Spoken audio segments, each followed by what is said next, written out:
स्वागत है आप सभी का थ्राइव दिव्यांश क्लासेस चैनल पे। हमने जो है पीछे जो क्या नाम है जो रफ़ीउद्दौला है वहाँ तक हमने इसको कवर कर लिया था।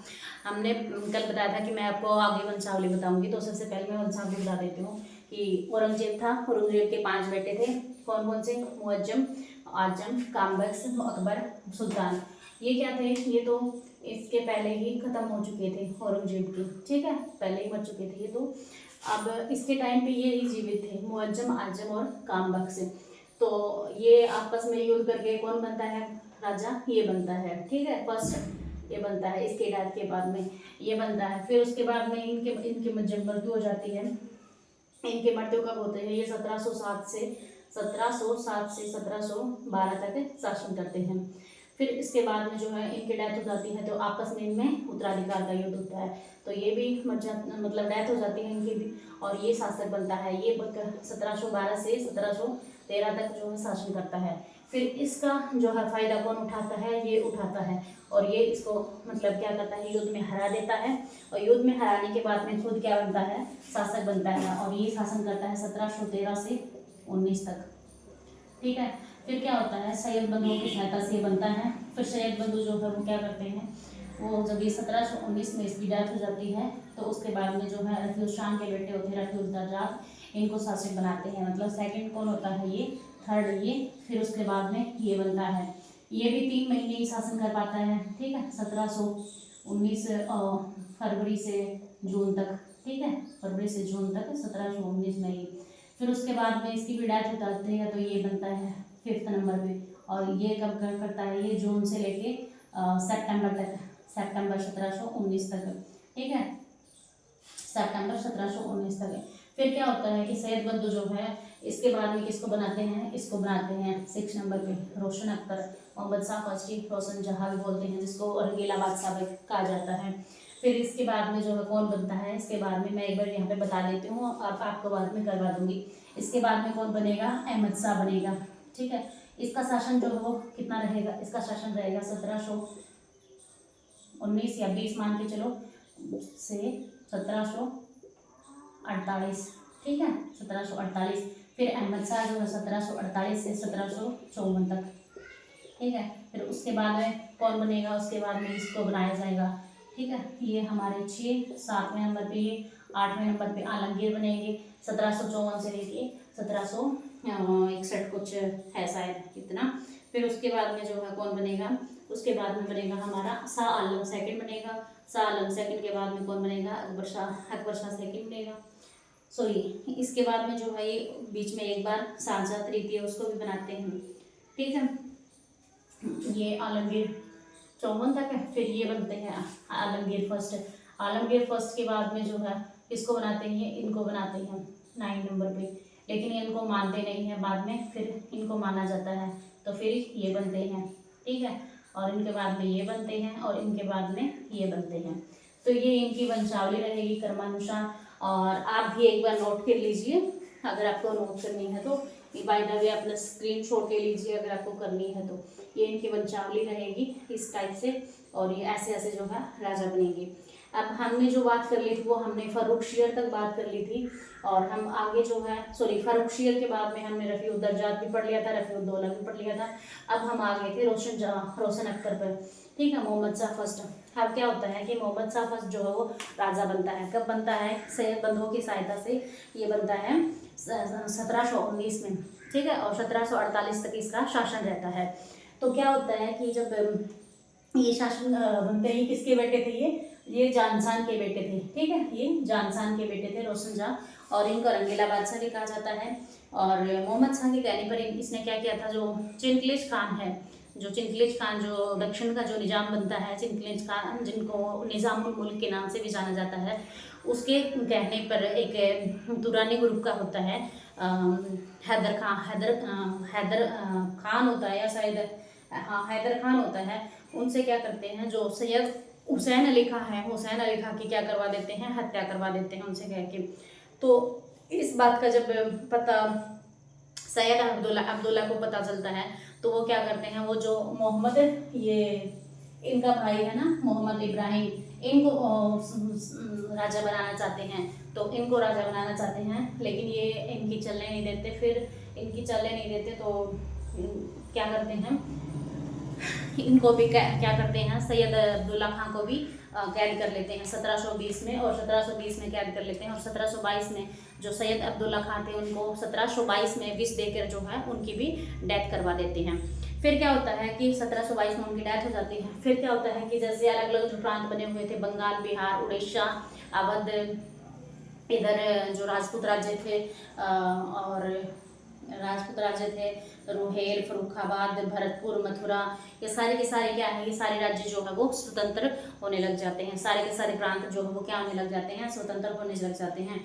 फिर क्या होता है कि 1737 में जो है पेशवा जो है वो दिल्ली पर आक्रमण कर देते हैं। पेशवा बाजीराव फर्स्ट वो दिल्ली के ऊपर आक्रमण कर देते हैं। कब करते हैं वो? 1737 में।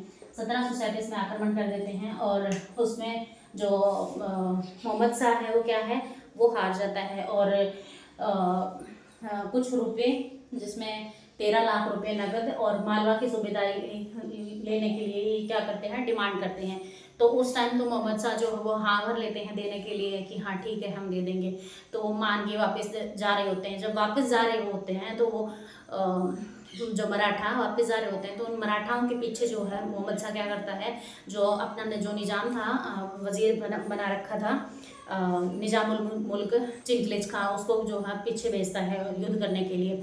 जैसे ही वो उनके पीछे जाके उनसे युद्ध करता है 1737 में, तो उनका जो युद्ध होता है वो भोपाल के पास युद्ध होता है। किसके बीच में होता है युद्ध? 1737 में ही होता है ये युद्ध, भोपाल के पास युद्ध, भोपाल के पास होता है युद्ध, भोपाल के पास। और किसके बीच में? बाजीराव फर्स्ट वर्सेस चिंगलेज खान, चिंगलेज खान के बीच में होता है। तो इसमें क्या होता है कि बाजीराव फर्स्ट जो वो जीत जाता है और ये हार जाता है। तो ये जीतने के बाद में क्या होता है कि जो इनके बीच में जो है क्या होती है, दुरई सराई की संधि होती है 1738 में। 1738 में होती है दुरई सराई की संधि, दुरई सराई की संधि होती है। और इस संधि में क्या होता है, इस संधि में जो है ये चिंगलेज खान जो है वो क्या करता है, वो पूर्णतः मालवा की जो सूबेदारी है वो पूर्णतः मालवा जो है वो किसको दे देता है, बाजीराव फर्स्ट यानी मराठा जो है उनको दे देता है। और जो मोहम्मद शाह है उसने फिर क्या, मोहम्मद शाह जो है उसने क्या किया था, अंतिम रूप से जो जजिया कर था उसको अंतिम रूप से प्रतिबंधित जो किया था वो किसने किया था, वो मोहम्मद शाह यानी रंगीला बादशाह ने बंद किया था अंतिम रूप से। फिर क्या होता है, 1739 की बात है, 1739 में करनाल का युद्ध होता है। 24 फरवरी 1739, 24 फरवरी 1739 में करनाल का युद्ध होता है।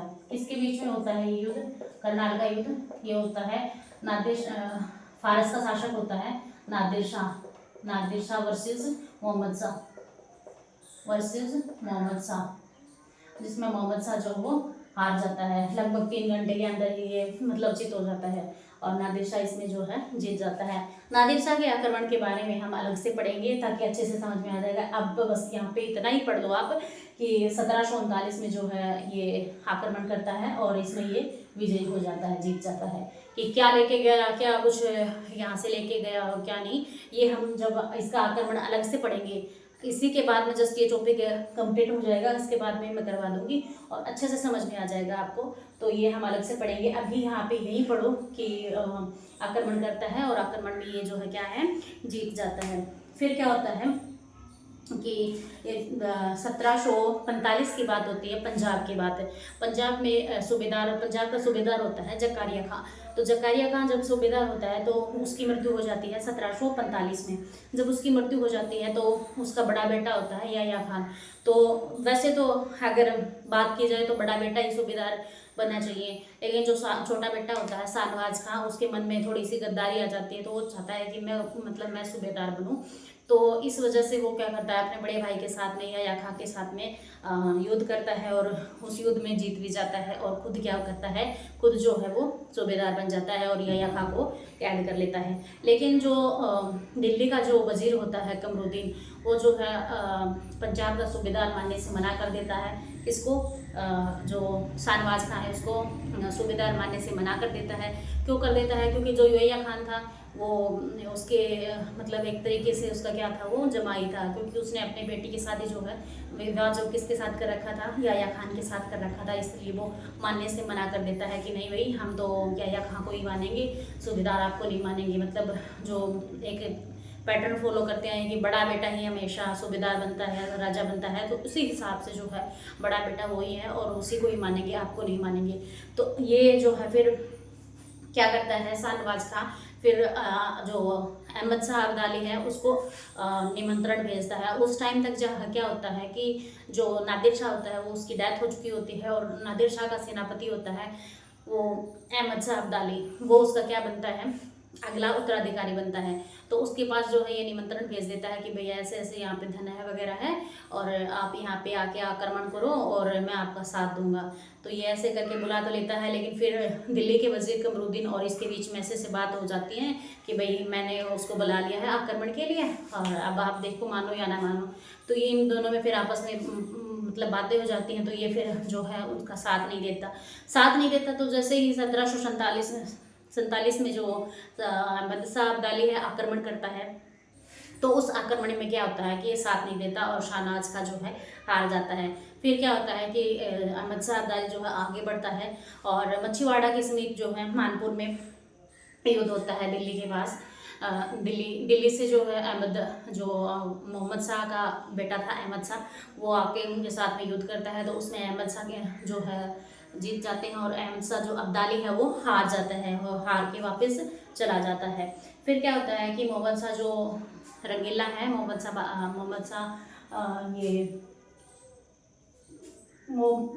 शाह फर्स्ट, ये क्या होते हैं, ये 1748 में इनकी डेथ हो जाती है। और इनकी डेथ होने के बाद में फिर कौन बनता है, अहमद शाह जो हमारे अगले शासक बनते हैं। अहमद शाह जो है हमारे अगले शासक बनते हैं 1748 में। और इनका शासन कब तक रहता है, 1754 तक इनका शासन रहता है। फिर क्या होता है 1748 में जब ये शासक बनते हैं, तो इसके टाइम पे क्या होता है कि जो अहमद शाह अब्दाली है वो कई बार आक्रमण करता है। उसने बहुत बार आक्रमण किए इसके समय पे। और इसका जो वजीर होता है वो कौन होता है, सफदरजंग होता है वजीर। और एक किन्नर होता है नवाब बहादुर जावेद खान, जिसको नवाब बहादुर की उपाधि दे रखी थी। और वो क्या होता है, वो अहमद शाह के बहुत करीब होता है, मतलब एक तरीके से प्रेमी ही मान लो, तो बहुत करीब होता है। और उसको क्या दे रखी है, इसने एक विशिष्ट अमीर का दर्जा जो है उसको दे रखा है। एक राजमाता होती है इनकी, राजमाता उधमबाई, जिनको मतलब जो क्या थी, जो जावेद खां था वो उसके करीब थी, ठीक है। सफदरजंग की मतलब प्रेमी थे एक तरीके से, और राजमाता उधमबाई का भी वो प्रेमी था। कौन, जावेद खां, वो किन्नर जो था वो राजमाता उधमबाई का भी प्रेमी था। और सफदरजंग जो था, जो वजीर था, उसने क्या कर दिया, जो जावेद खां था उसका कत्ल कर दिया।